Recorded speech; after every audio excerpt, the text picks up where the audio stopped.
Kami sungguh bahagia memiliki Engkau Tuhan. Kami sungguh bersyukur karena kami menjadi milik yang berharga bagimu. Dan memiliki Engkau, kami memiliki segala-galanya Yesus. Memiliki kebahagiaan yang sejati. Tuhan, kami sungguh bersyukur menjadi milik-Mu dan memiliki Engkau. Di hari ini kami serahkan hidup kami, penyembahan kami, puji-pujian kami hanya kepadamu. Sebab Engkaulah sumber puji-pujian dan sumber penyembahan kami Tuhan. Terima kasih Tuhan, terima kasih. Mari Tuhan kami serahkan saat teduh sebentar di mana kami boleh mendengar firman-Mu. Kami boleh seperti Maria duduk diam dan tenang di bawah kaki-Mu. Mendengar setiap ucapan firman-Mu. Benih-benih firman Tuhan, mari Tuhan taburkan.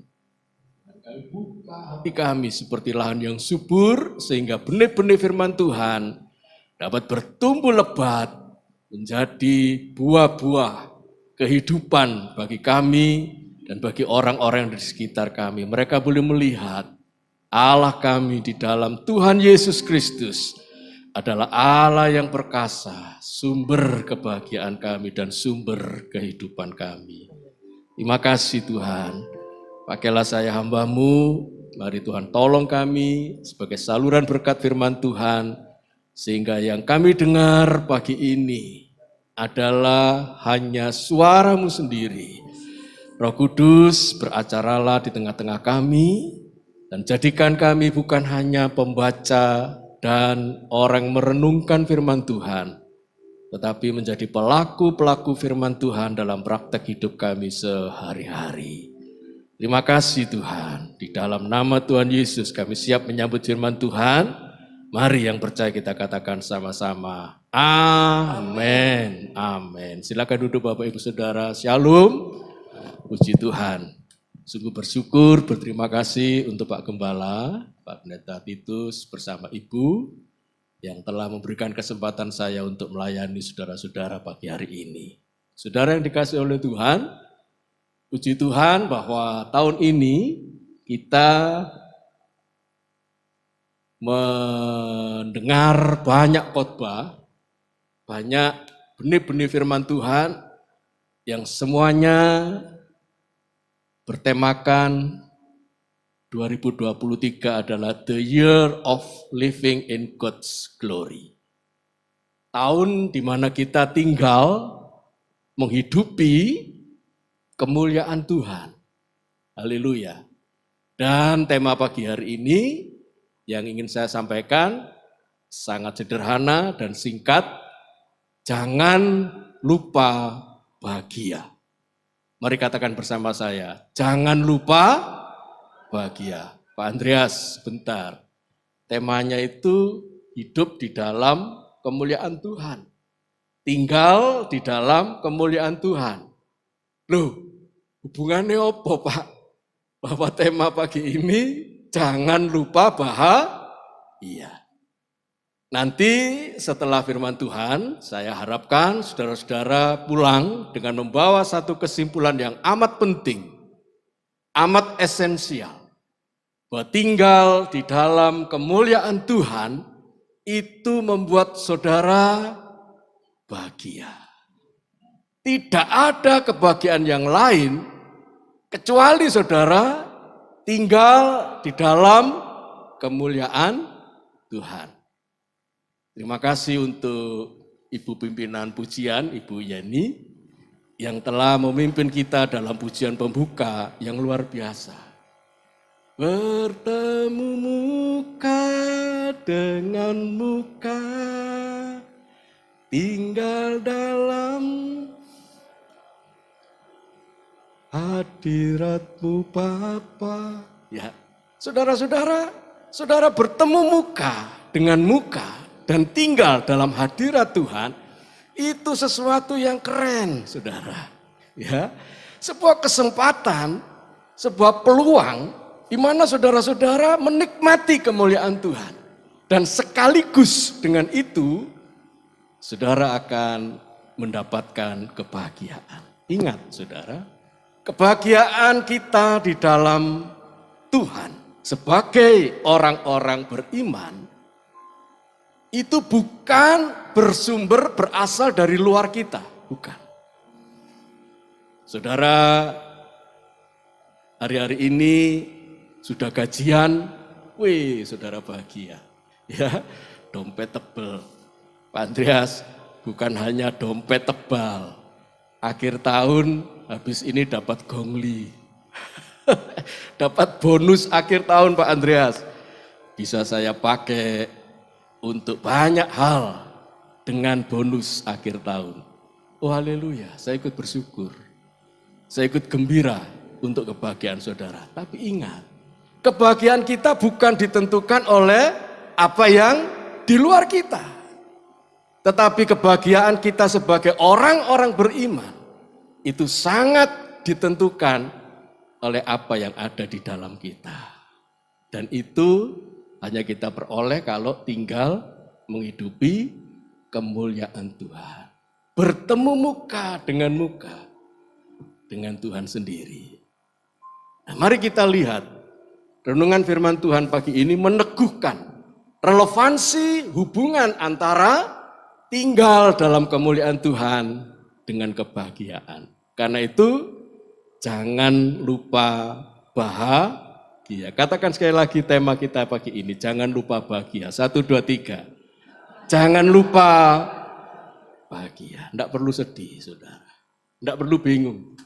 Ya, tahun depan 2024, saudara tidak perlu bingung, tidak perlu memperhatikan apa-apa yang dikatakan para pakar, para paranormal, ya, bahwa tahun 2024 seperti ini, itu, tidak pusing. EGP, emang gua pikirin saudara. Yang penting apa kata Tuhan, pokoknya saya meninggalkan tahun 2023 dengan tema yang sangat krusial, living in God's glory, itu membuat kita pasti bahagia. Apapun dan kita tidak tahu apa yang terjadi di tahun 2024, pokoknya aku tetap tinggal dalam kemuliaan Tuhan.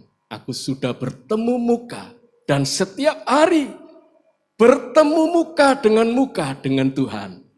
Itu membuat kita bahagia.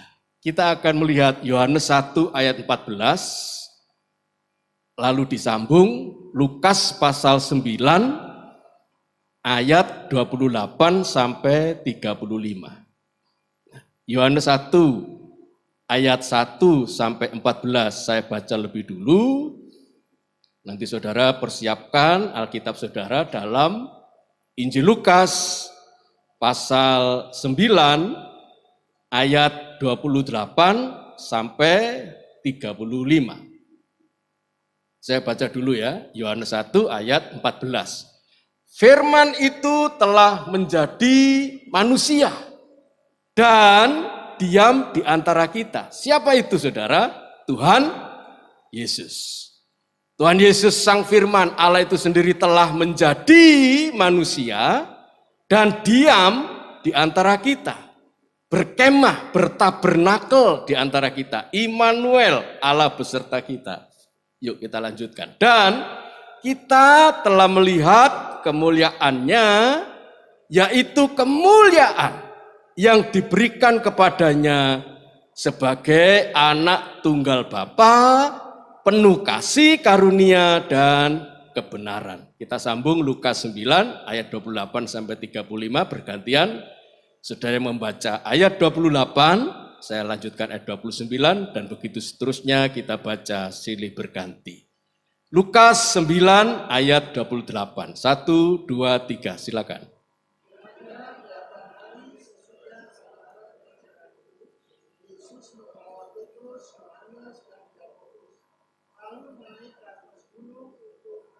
Ketika ia sedang berdoa, rupa wajahnya berubah dan pakaiannya menjadi putih berkilau-kilauan. 30.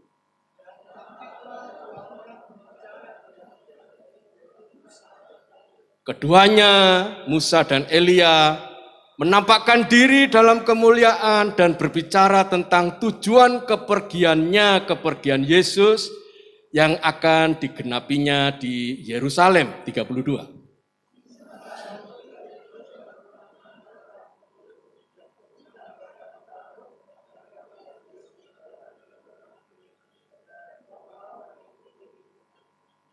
Jadi mereka melihat Yesus dalam apa saudara? Kemuliaannya. Nah ini ayat 33. Dan ketika kedua orang itu, Musa dan Elia hendak meninggalkan Yesus, Petrus berkata kepadanya, Guru, betapa bahagianya kami berada di tempat ini. Betapa bahagianya kami berada di tempat ini. Baiklah kami dirikan sekarang 3 kemah, 1 untuk engkau, 1 untuk Musa, dan 1 untuk Elia.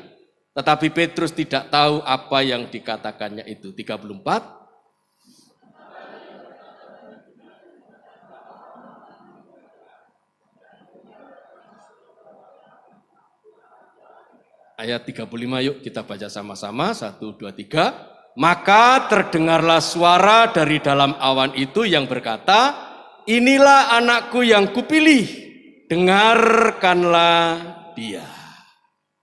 Jelas saudara bisa menghubungkan antara Yohanes 1 ayat 14, di mana firman itu telah menjadi manusia dan tinggal bertabernakel, berdiam di tengah-tengah kita, menunjuk kepada satu pribadi Tuhan Yesus, penuh dengan kemuliaan.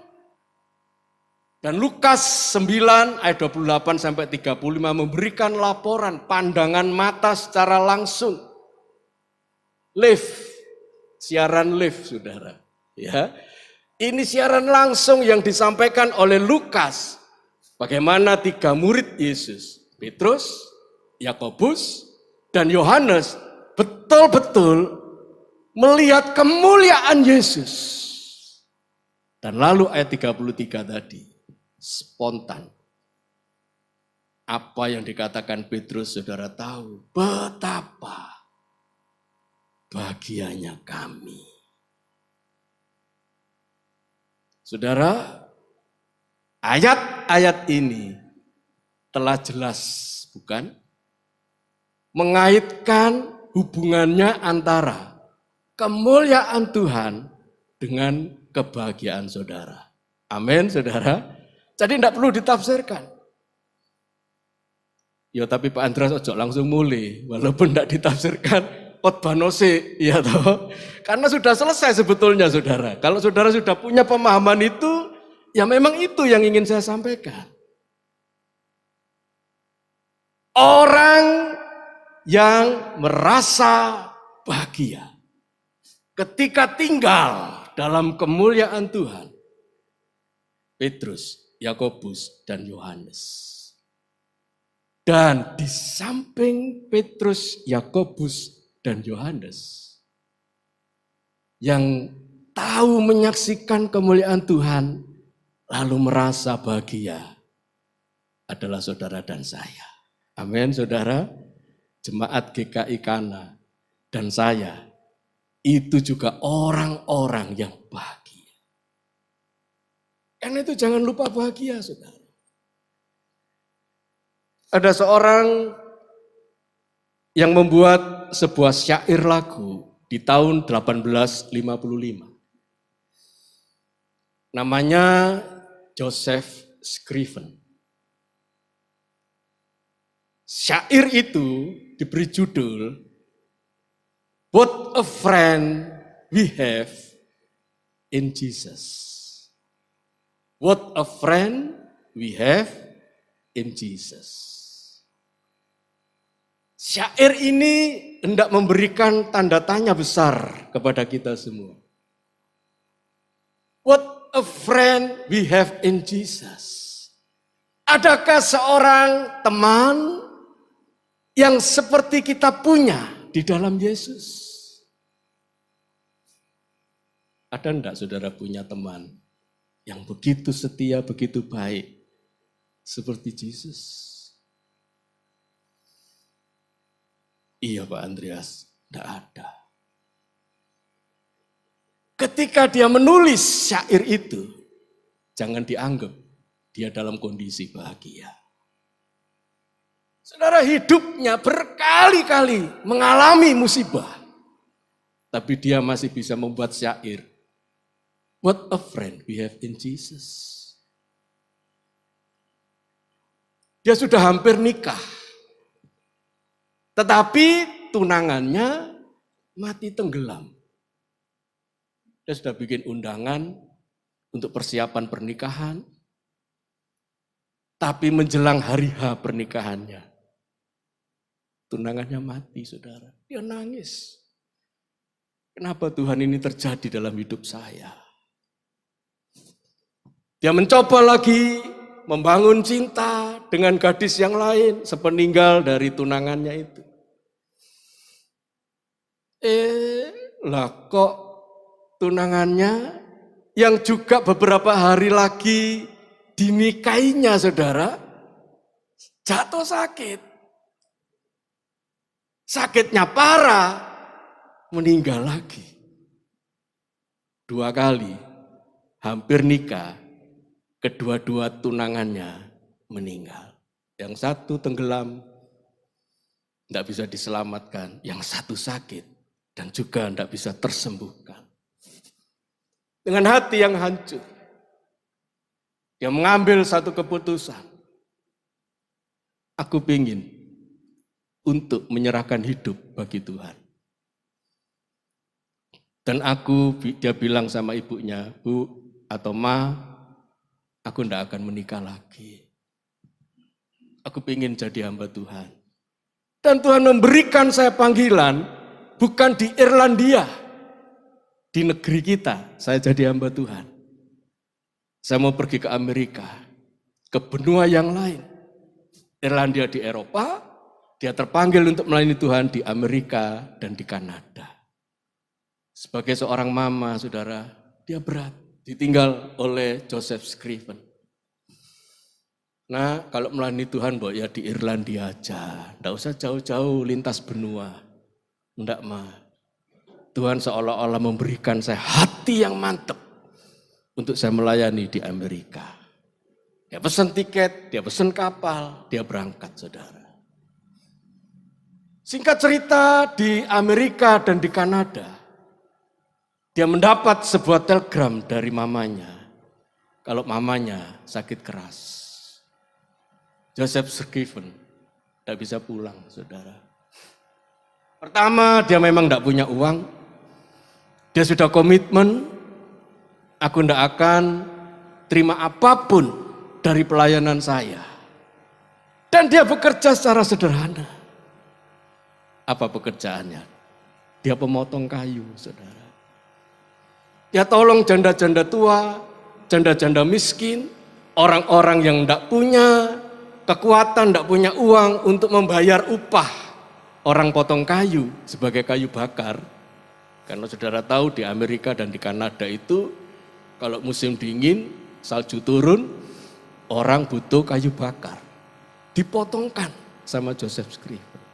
Tanpa bayaran, saudara. Jadi dia cuma bisa nangis. Karena terima kabar mamanya sakit di Irlandia. Dia ambil kertas, dia tulis sebuah puisi. What a friend we have in Jesus. Seorang penggubah lagu yang terkenal, Pak George, menggubah lagu itu demikian indah. Terciptalah sebuah lagu yang saudara sangat kenal dalam bahasa Indonesia. What a friend we have in Jesus. Yesus ada sobat setia, sangat tulus dan benar. Kalau anak-anak muda, Joy dan teman-teman, itu lagu apa, Om? Joy beruntung karena tidak setua saya, saudara. Tapi Bapak Ibu yang sudah sepuh, seusia saya, yang lansia kayak saya gini, saudara, kepala 6 pasti tahu. Oh iya, itu lagu di Kidung Battle nomor 25. Yesus ada sobat setia.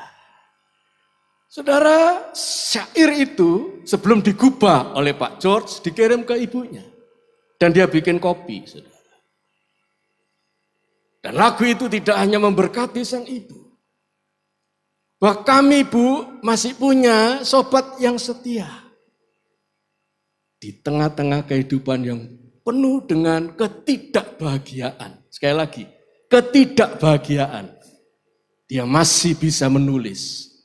Bertemu Yesus, punya sobat seperti Yesus, itu punya segala-galanya. Karena Yesus adalah sobat yang setia. Sobat yang ciamso, ciamik soro, saudara. Kasih jempol saudara-saudara, naikkan ke atas. Yesus ciamso. Amin, saudara. Yesus itu ciamik soro. Haleluya.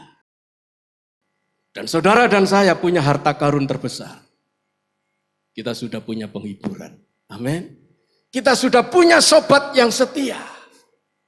Namanya Jesus. What a friend we have in Jesus. Kenapa lagu itu bisa mendunia? 20 tahun tenggelam di dalam kerendah hatian Joseph Scriven dan Pak George. Disimpan aja saudara. Lagu itu cuma disimpan, tidak dipublikasikan. Ditemukan oleh D.L. Moody dan Ira Sankey ketika mereka menggelar KKR.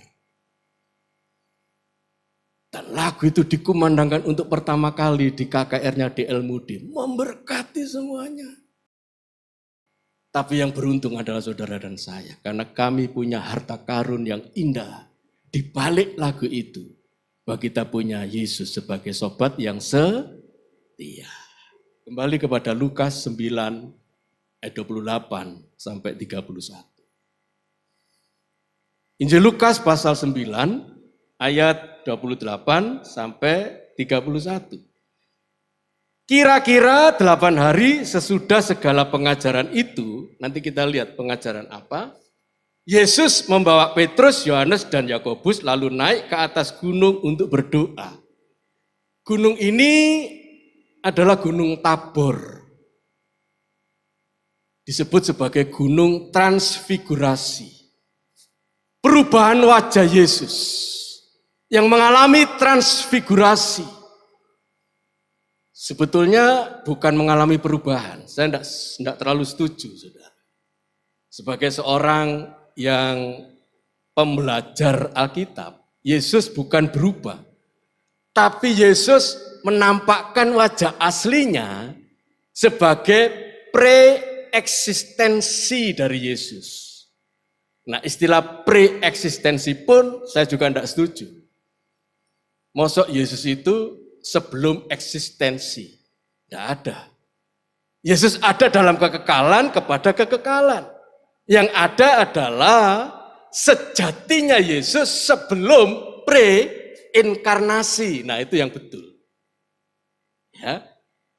Inkarnasi Yesus dalam Yohanes 1 ayat 14 itu firman menjadi manusia dan tinggal di antara kita. Tapi sebelum inkarnasi, kalau ditarik kepada kekekalan, Yesus sudah ada, eksisten sebagai anak Allah.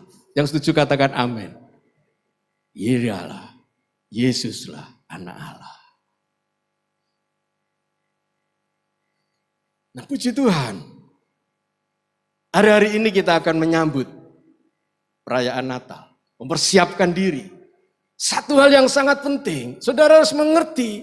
Yang kita rayakan bukan kelahiran bayi. Bukan sebuah maulid dari Nabi kita, Yesus, bukan. Yang kita rayakan adalah dia menjadi daging, menjadi manusia, seperti saudara, seperti saya. Tapi eksistensinya adalah anak Allah. Ya. Nah, di gunung itu beruntunglah 3 murid-muridnya, yaitu Petrus, Yakobus, dan Yohanes. Injil Lukas pasal 9 ayat 28. Mereka melihat, ini loh, eksistensi keberadaan Yesus. Aslinya Yesus seperti ini. Kenapa hanya Matius, Markus, Lukas? Injil sinoptik, Injil yang hampir sama laporan-laporannya, yang menulis peristiwa di Gunung Tabor itu. Karena seluruh kitab Injil Yohanes itu menuturkan, menceritakan tentang eksistensi Yesus sebagai Allah. Jadi dalam Injil Yohanes saudara tidak menemukan peristiwa kelahiran Yesus. Langsung ditulis pada awalnya adalah firman. Ya kan? Dan firman itu adalah Allah, dan firman itu sesungguhnya Allah itu sendiri. Yohanes dibuka itu, saudara. Kalau Matius, saudara bisa melihat bagaimana kelahiran Yesus. Bagaimana orang Majus memberikan hadiah. Bagaimana gembala-gembala Injil Lukas dikumandangkan kepada mereka oleh para malaikat. Hari ini telah lahir bagimu juru selamat, yaitu Kristus di kota Daud. Di 3 Injil itu kita melihat inkarnasi daripada Yesus. Inkarnasi, inkarneo.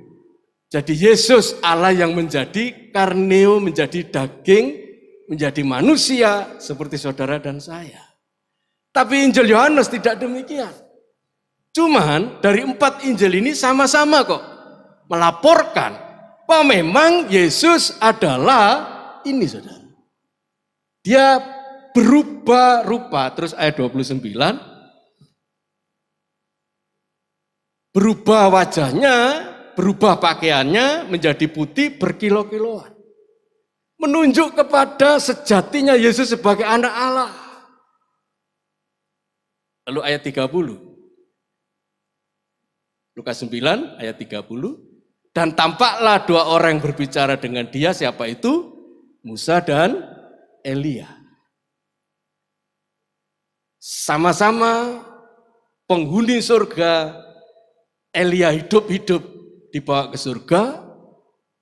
Musa juga mati dan mayatnya tidak bisa ditemukan di bumi ini. Karena di kitab yang lain dituliskan Musa menjadi makhluk surga dan diperebutkan oleh iblis dan Mikael. Ya. Kedua-duanya mewakili hukum daripada Tuhan. Hukum Taurat dan hukum nabi-nabi. Ya.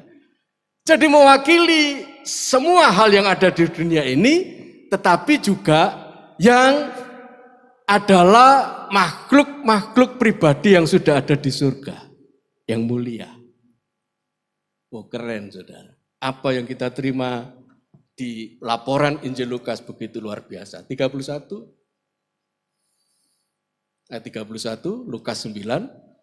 Ya, keduanya menampakkan diri dalam apa, saudara? Kemuliaan. Jadi 3 pribadi yang sama-sama mulia. Musa, Yesus, Elia. Dan mereka berbicara tentang tujuan kepergiannya yang akan digenapinya di Yerusalem.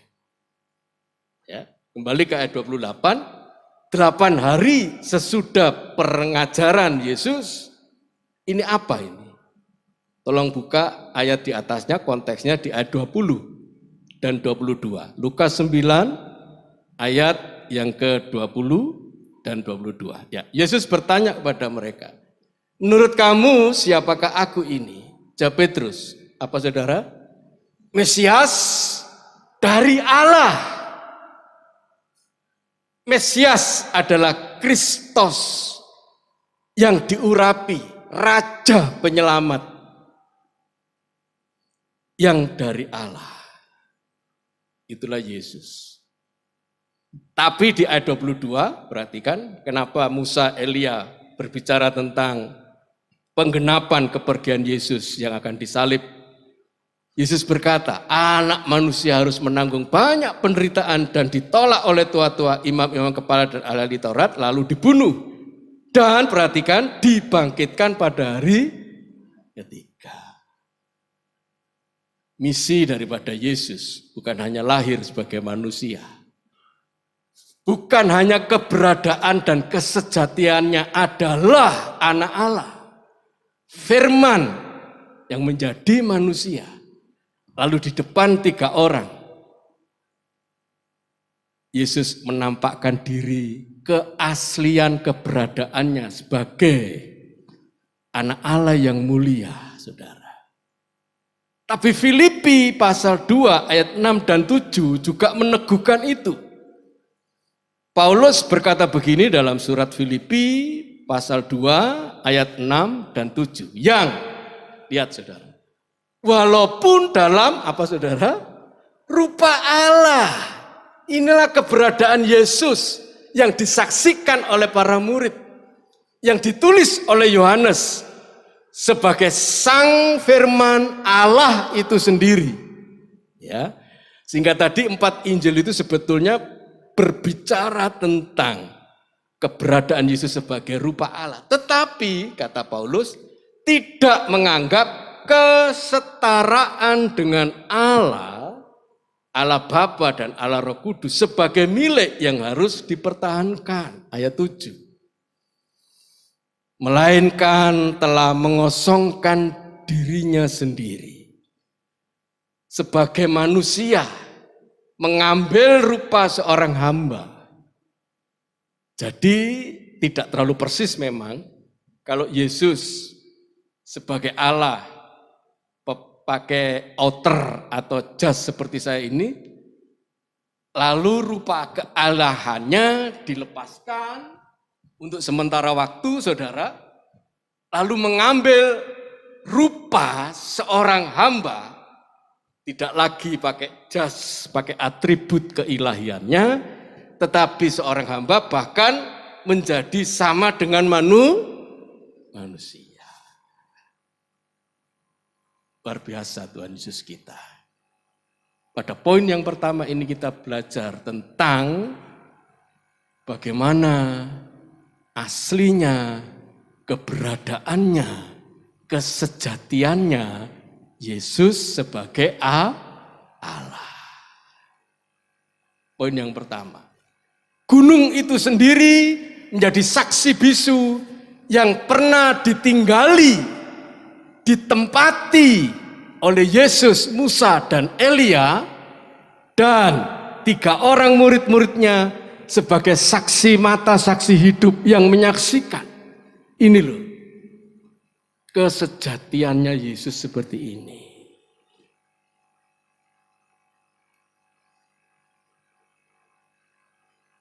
Saudara, orang-orang yang bahagia kalau punya Yesus.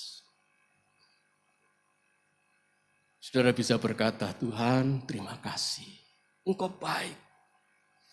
Engkau Allah yang mengambil rupa seperti kami, manusia, bahkan menjadi seorang hamba. Pada suatu perjamuan malam, dia ambil kain, dia ambil baskom, dia cuci kaki murid-muridnya satu persatu, saudara. Termasuk kakinya Yudas. Dia tahu Yudas inilah yang akan menyerahkan dia. Yang akan mengkhianati dia. Tapi dia dengan kasih mencuci kakinya Yudas. Itu pelayanan budak yang paling rendah. Setiap rumah-rumah orang Yahudi dilengkapi dengan tempayan-tempayan untuk menampung air mencuci kaki. Dan budak yang paling rendah harus siap di depan pintu. Kalau tuannya kedatangan tamu. Karena di sana tempat yang berdebu dan kotor. Kakinya pasti kotor. Sebelum masuk rumah tuannya, si budak ini harus berlutut, saudara. Lalu mencuci kaki tamunya. Setelah bersih, dilap dengan kain itu, saudara. Kaki tamunya sudah bersih, sudah kering. Dia berkata, silakan Tuhan masuk rumah. Dan dia mengambil rupa seorang hamba. Begitu rendahnya Tidak berarti apa-apa, saudara. Dan itu telah dikerjakan Yesus. Satu persatu kaki murid-muridnya dicuci. Dan dia berkata begini, engkau tahu aku adalah Tuhan dan gurumu.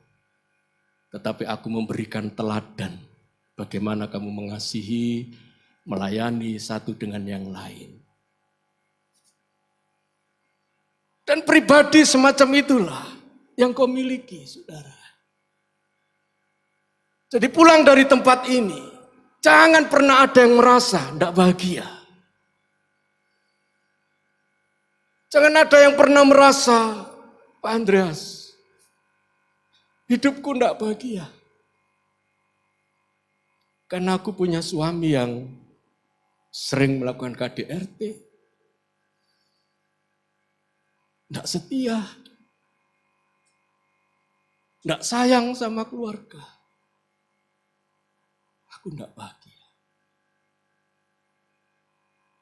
Kalau saudara menghayati, saudara telah menerima Yesus, apapun keadaan suami, apapun keadaan kantormu, usahamu,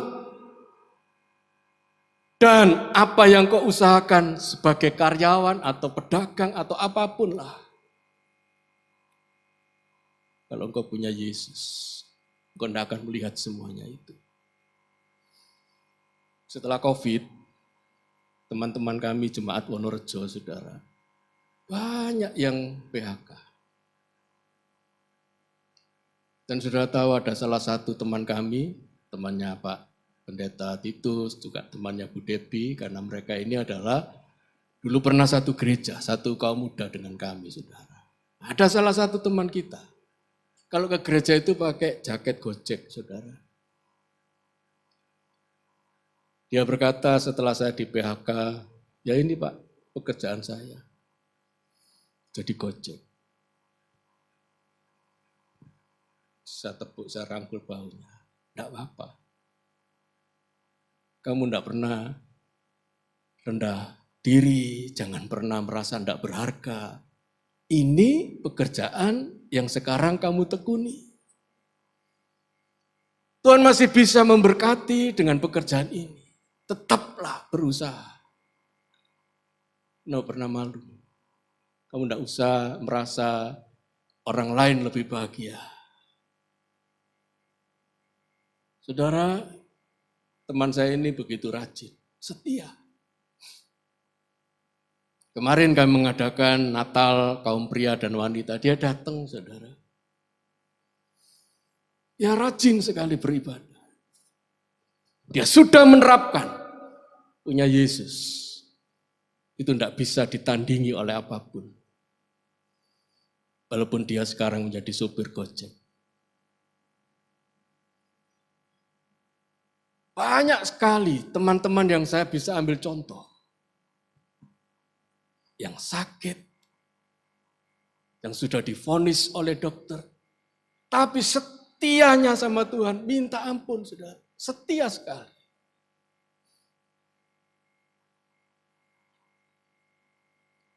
Dia bilang, aku sembuh, tidak sembuh. Itu urusannya Tuhan. Yang penting urusanku, ibadah. Yang penting urusanku menyenangkan hati Tuhan. Tahun 2023, bulan April, saya pun divonis tidak enak oleh dokter, saudara. Saya tidak perlu cerita penyakit saya harus cerita bagaimana Tuhan Yesus baik. Itu Profesor Yudi di Rumah Sakit Siloam bilang, kami tidak bisa apa-apa ini. Kecuali Bapak harus operasi bedah yang besar. Saya down, saudara. Diranjang di ICU itu, istri saya nangis. Sebagai hamba Tuhan, saya cuma mengatupkan mulut. Tuhan kirim seorang suster, saudara. Rambutnya ikal, kulitnya gelap, dari luar pulau, saudara. Dia datang di bed saya. Bu, enggak usah nangis. Pak, enggak usah sedih. Dia mungkin baca nama saya Andreas, saudara, di ranjang saya. Dia bilang begini, Bapak kan orang Kristen toh? Batin saya enggak cuma orang Kristen, suster. Saya ini hamba Tuhan. Saya malu, saudara. Tapi saya enggak ngaku kalau saya seorang pendeta. Ngisi-ngisi ini, saudara. Karena raut muka saya sedih, saya down. Sampai suster itu saya cari. Saya pulang ke rumah, pulang paksa, saya tidak mau meneruskan pengobatan saya. Karena Bapak rohani saya telepon, Pak Arifin, begini-begini, apa yang harus saya lakukan? Dan Bapak saya bilang, pulang aja. Kamu hamba Tuhan, kamu doa. Cari second opinion dari dokter yang lain. Siap. Saya pulang, saudara. Saya cari nama suster itu. Sulit, karena mereka tidak boleh ada komunikasi antara pasien dengan suster. Tapi saya bilang, saya cuma ingin terima kasih. Oh, namanya Suster Arlin. Punya nomornya? Punya. Saya telepon, Suster Arlin. Saya Pak Andreas yang suster kuatkan. Supaya saya tidak sedih, istri saya tidak nangis, tapi berdoa sama Tuhan. Kita masih punya Tuhan Yesus, Pak. Bapak pulang. Semangat. Dia pergi, saudara. Dan itu memberkati saya. Pokoknya kalau punya Yesus, kita punya sahabat yang apa tadi, saudara? Ciamso. Ciamik Soro, saudara. Haleluya. Poin yang kedua, saya akan lanjut. Ketika mereka melihat kemuliaan Allah, nah itu ayat 32, Lukas 9 ayat 32. Sementara itu Petrus dan teman-temannya, ini kalau di bahasa aslinya bukan telah tertidur, tapi dipaksa dengan rasa kantuk atau tidur. Ya. Jadi Petrus dan teman-temannya itu dikuasai, dipaksa oleh rasa kantuk, ingin tidur, saudara. Dan ketika mereka terbangun, mereka melihat Yesus dalam, apa saudara? Saya senang dengan kata ini. Yesus dalam kemuliaannya. Dan kedua orang, Musa dan Elia yang berdiri di dekatnya itu. Saya rasa baru kali itu Petrus, Yakobus, dan Yohanes, dan ditulis di 3 Injil Matius, Markus, Lukas, kecuali Yohanes, tadi saya sudah terangkan, karena Yohanes memang banyak merunut, menulis, melaporkan bagaimana Yesus adalah Allah itu sendiri, tapi 3 Injil menulis semua ini, saudara, melihat Yesus dalam kemuliaannya. Saya rasa baru pertama kali itu Petrus, Yakobus, Yohanes melihat keberadaan eksistensi Yesus. Karena mereka tidur, makan, jalan sama Yesus, saudara. Mereka lihat Yesus, ya seperti manusia seperti mereka. Yesus lapar, letih, haus, ya toh, ingin makan. Tapi ketika mereka habis tidur, mereka lihat, loh, kaget sekali, saudara. Kalau dalam bahasa Jawa, tibae, ya toh? Tibae Yesus yang selama ini kubayangkan sama dengan kami. Loh, lah kok tibae penuh dengan kemuliaan.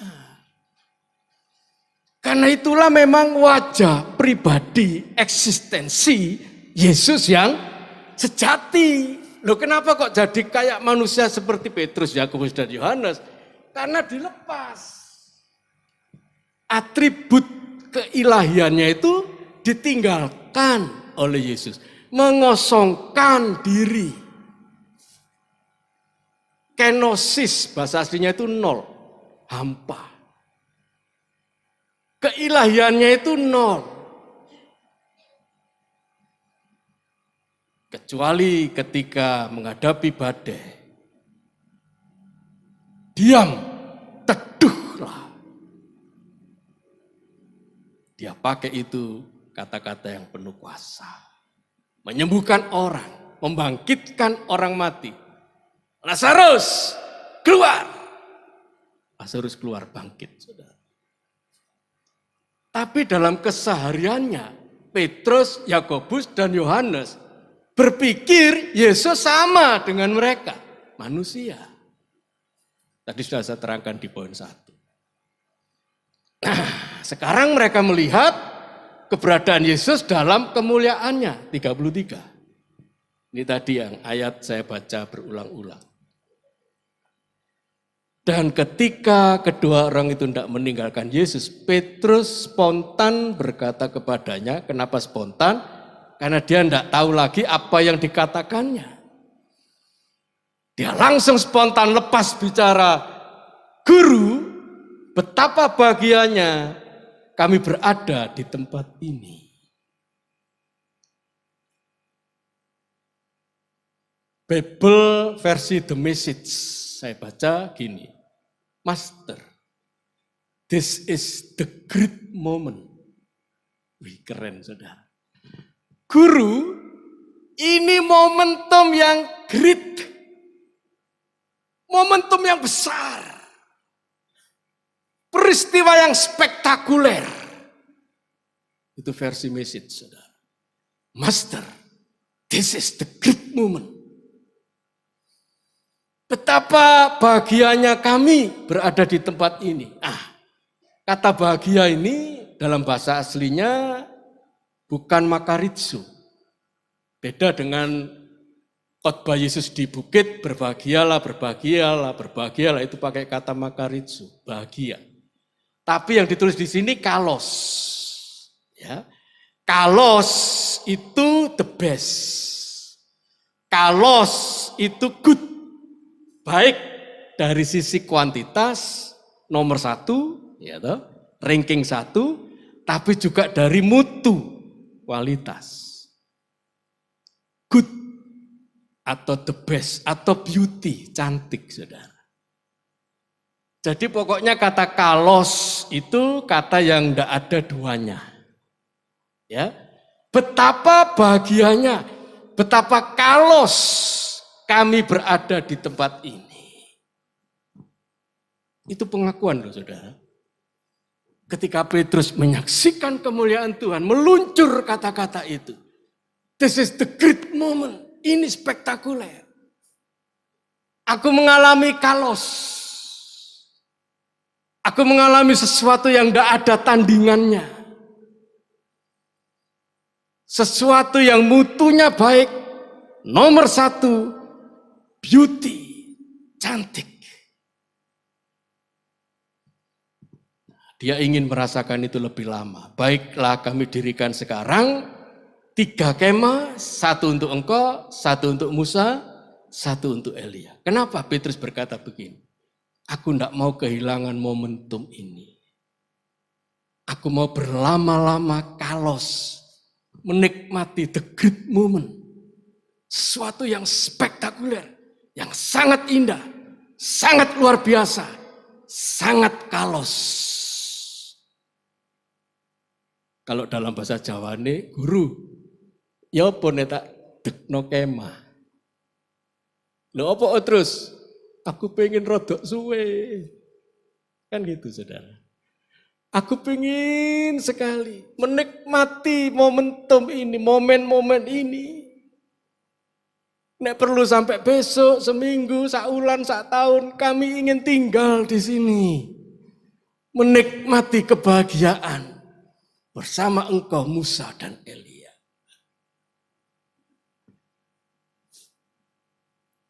Tapi ya enggak bisa saudara, ya kan?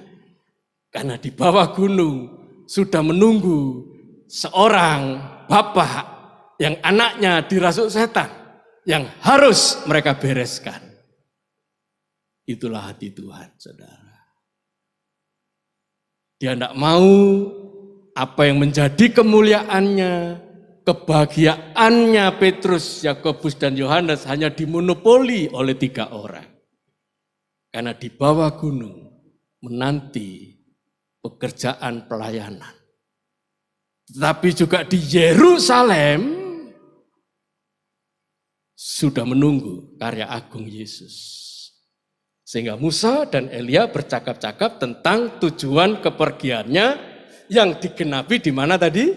Yerusalem. Ayat di atasnya tadi. Ya kan? Jadi Tuhan tidak akan pernah meluluskan permintaannya Petrus. Tapi dari kandungan pernyataan Petrus ini dia jelas kok. Kalau kita baca jelas. Aku pengen lebih lama. Kami mau tinggal di sini 1 hari, 1 minggu, 1 bulan, 1 tahun pun tidak apa-apa Tuhan. Karena kami menikmati betapa bahagianya kami. Sekali lagi saudara, orang yang beruntung. Saya orang yang beruntung. Kalau kita punya Yesus, kita bisa living in God's glory. Menghidupi, tinggal dalam kemuliaan Tuhan. Saudara orang yang beruntung.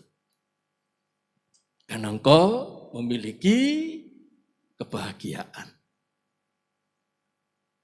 Memiliki sesuatu yang spektakuler. Memiliki the great moment. Saat-saat yang indah. Nah, izinkan saya bertanya sekarang. Berapa lama kalau saudara saat teduh bersama Tuhan? Halo? Pak Andreas, saya ini ibu rumah tangga Pak Andreas. Bangun tidur ya harus nyiapno godok banyu, bikin kopi bapaknya, anak-anak ya harus tak siapno bekal untuk sekolah. Ya toh. Kadang saya ini sing nyupiri ngeterno anak lho Pak Andreas. Gak iso saya teduh. Bisa. Kalau ibu mau bangun lebih pagi setengah jam aja. Begitu bangun, ojo ke susu, godok banyu. Ya kan? Jangan ke susu bikin telur ceplok untuk bekal anak saudara. Ya. Lalu lipet tangan, sujud di tempat tidur ibu, nyembah, Yesus, terima kasih. Terima kasih Tuhan, aku masih punya keluarga. Aku masih punya suami yang cari nafkah, pahlawan keluarga. Aku masih punya anak-anak yang menjadi kewajiban kami supaya mereka berhasil. Aku punya permohonan, berikan suami saya kesehatan, berikan anak-anak saya sehat. Aku punya permohonan Tuhan, berikan kebahagiaan dalam hati kami.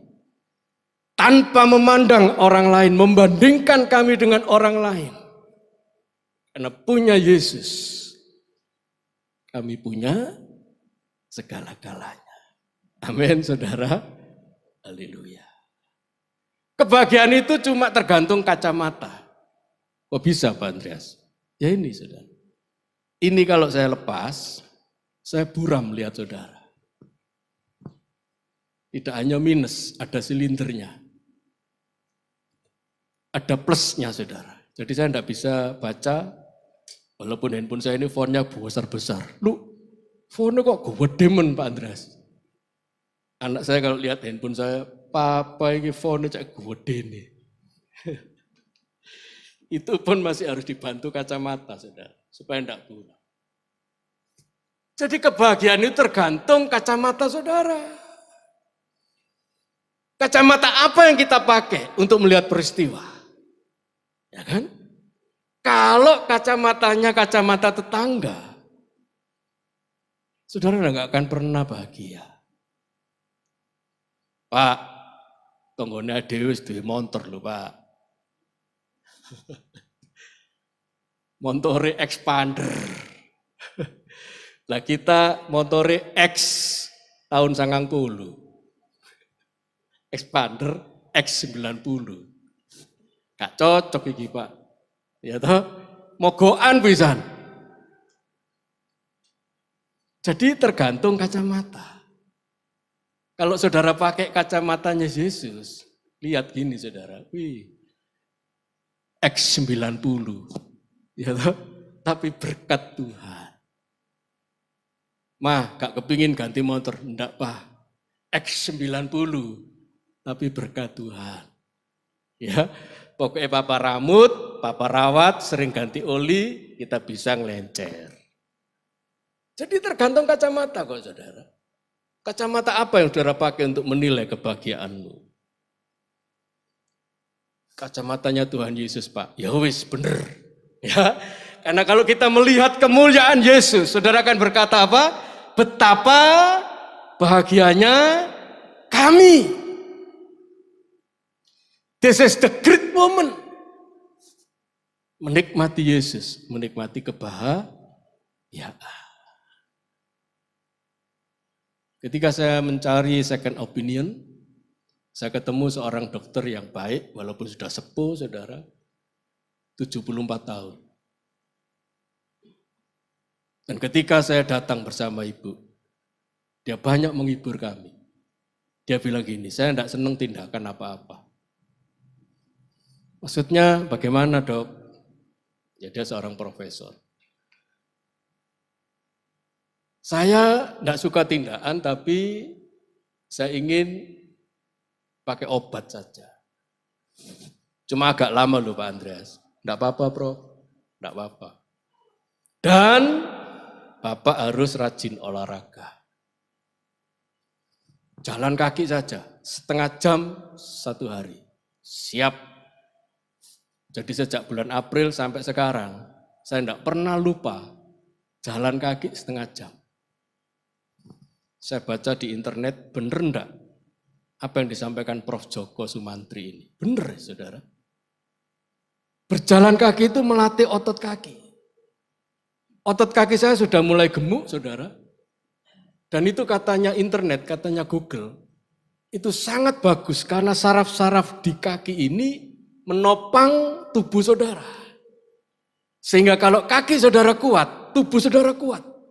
Saya jalan kaki saudara. Pagi hari setelah saya absen, saya keliling komplek pertokoan karena kantor kami di pertokoan Kebun Rojo. Ibu Debi ini sering beli pecelnya Kebun Rojo, saudara. Ibu Debi ini langganan setia di pecel Kebun Rojo, itu kantor saya, komplek itu saya kelilingi, saudara. Jadi yo jalan, yo sampai keringetan, saudara.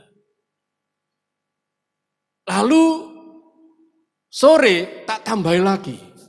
Habis parkir mobil saya nyandak sepeda, mau wancal sepeda setengah jam saudara. Kalau kontrol, Prof. Joko ini tanya, sudah olahraga? Sudah Prof. Berapa lama? Setengah jam. Imbu setengah jam lagi sore, sepedaan. Loh, ojo kesel-kesel. Iya. Jangan ngoyo-ngoyo. Iya. Harus sendirian. Loh kenapa? Nggak boleh ada saingan. Kalau saingan bahaya, ya balapan enggak boleh. Siap. Begitu kontrol, dokternya kaget sudah. Loh, bagus, kondisinya bagus. Dan dia bilang gini, profesor loh saudara, dia bilang gini, kami para dokter ini cuma mediator, pengantara. Yang nyembuhkan situ, dia karena lebih sepuh kalau ngomong situ. Yang nyembuhkan situ itu Tuhan. Amin. Tuhan Yesus yang nyembuhkan saya, Prof. Saya bilang gitu. Ya, kalau kita bergantung sama Tuhan, oh itu luar biasa. Kita punya kebahagiaan. Saya kalau habis olahraga, saudara, saya langsung tutup sama doa. Bapa, terima kasih. Anakmu bersyukur. Tuhan Yesus, terima kasih. Engkau sudah memulihkan, menyembuhkan saya hambamu. Saya masih engkau percaya untuk dipakai menjadi hamba. Roh Kudus, terima kasih. Urapan-Mu menguatkan, menyembuhkan saya. Dan saya berdoa, Tuhan berkati saya, berkati istri saya, supaya kami berdua sehat, panjang umur, melihat keturunan kami, diberkati untuk memberkati generasi mereka. Dalam nama Tuhan Yesus, amin. Wah, luar biasa. Tuhan Yesus baik. Saya sudah merasakan seperti Petrus. Ya, jangan lupa bahagia. Seperti Petrus, betapa bahagianya kami melihat kemuliaan-Mu. Tapi tidak berhenti sampai situ. Nah, ayat penutup Lukas 9, 34 sampai 35. Lihat saudara. Ya. Nah, sementara ia berkata demikian, lihat, datanglah awan menaungi mereka dan ketika mereka masuk ke dalam awan itu, takutlah mereka. Ini awan kemuliaan, Shekinah glory, yang pernah ada di atas tabernakel. Berupa awan kemuliaan dari Tuhan yang turun. Oleh karena umat Israel beribadah di tabernakel. Awan itu turun menaungi para murid. Jadi mereka dikelilingi oleh awan itu, masuk tenggelam dalam awan kemuliaan. Sudah melihat kemuliaan Yesus, spontan ngomong betapa bahagianya kami, masih lagi dilingkupi awan kemuliaan dari Allah sendiri. Coba bayangkan, kalau saudara, saya seperti Petrus, Yakobus dan Yohanes saat itu, saudara dapat kebahagiaan double porsi, saudara. Walaupun mereka takut, mereka senang, mereka tidak mati saat itu. Ya kan? 35. Nah, maka terdengarlah suara dari dalam awan itu yang berkata, baca sama-sama yuk, 1, 2, 3. Inilah anakku yang kupilih, dengarkanlah dia. Satu, saudara, living in God's glory. Dan yang kedua, PR untuk kita semua. Dengarkan firman Tuhan, jadilah pelaku firman Tuhan. Maka, kata Tuhan pada Yosua, jangan menyimpang ke kanan dan ke kiri, hidupmu akan berhasil, beruntung, dan Mazmur 1 ayat 1, engkau akan bahagia. Gampang. Ya toh?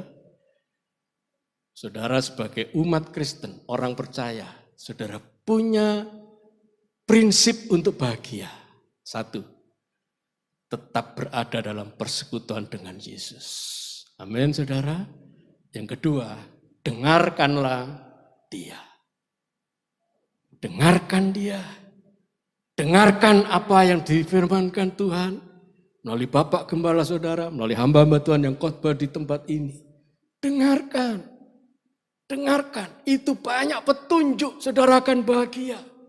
Di muka bumi ini, sampai kebahagiaan di muka bumi ini menuntun saudara untuk menikmati kebahagiaan kekal di rumah Bapa di surga. Sehingga, yuk kita katakan lagi, jangan lupa bahagia. Biarlah firman Tuhan ini memberkati kita. Dan ketika kita masuk perayaan Natal, satu hal. Kita bukan sedang menjalankan ritual agama Kristen. Wah, puji Tuhan.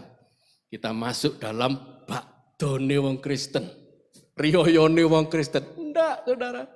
Enggak sekedar itu. Tapi saudara memperingatkan. Inkarnasi Allah yang menjadi manusia seperti saudara dan saya. Immanuel, Allah yang tinggal berkemah di tengah-tengah kita. Dan kita telah melihat kemuliaannya yang membawa kebenaran dalam hidup kita. Ya kan? Jadi kalau saudara sadar itu, saudara akan mendapatkan esensi Natal. Saudara masuk perayaan Natal itu tidak hanya sekedar nyanyi malam kudus, Tetapi setiap malam, setiap hari, saudara akan mengalami kebahagiaan. Jangan lupa bahagia. Stay in living God's glory and listen Him. Dengarkan Dia. Patuhi firman Tuhan. Saudara akan beruntung, berhasil, bahagia dalam hidup ini. Tuhan memberkati kita. Sembah, hormat, kemuliaan hanya bagi-Mu ya Tuhan. Tuhan Yesus Kristus yang maha segala-galanya. Adalah rencana-Mu yang agung agar setiap kami di dalam penebusan-Mu mengalami kehidupan yang selalu berbahagia. Kami mau belajar ya Tuhan. Seperti firman yang sudah disampaikan, agar kebahagiaan kami tidak ditentukan dengan apa dan dari apa yang terjadi di luar kehidupan kami. Tetapi sesungguhnya dari Kristus yang hadir, yang tinggal dan memiliki kami. Memberkati akan hamba-Mu Bapak Pendeta Andreas yang sudah menyampaikan isi hati-Mu dengan sedemikian rupa. Kami umat-Mu sangat diberkati. Kami menghargai firman-Mu ya Tuhan. Kami sudah mendengarkannya dan kami berjanji akan melakukannya di sepanjang hidup kami. Berkati akan hamba-Mu Bapak Andreas, juga istri, putra-putri, cucu, dengan segala pengharapan dan kerinduannya. Tuhan sudah memberkati untuk lebih lagi di dalam pelayanan-pelayanan yang ada. Terima kasih Bapak. Kami menyatukan hati memberkati umat-Mu yang tidak bisa hadir. Yang karena satu dan lain hal. Sehingga tidak ada bersama kami dalam gereja ini pagi ini. Dimanapun anak-anak-Mu berada.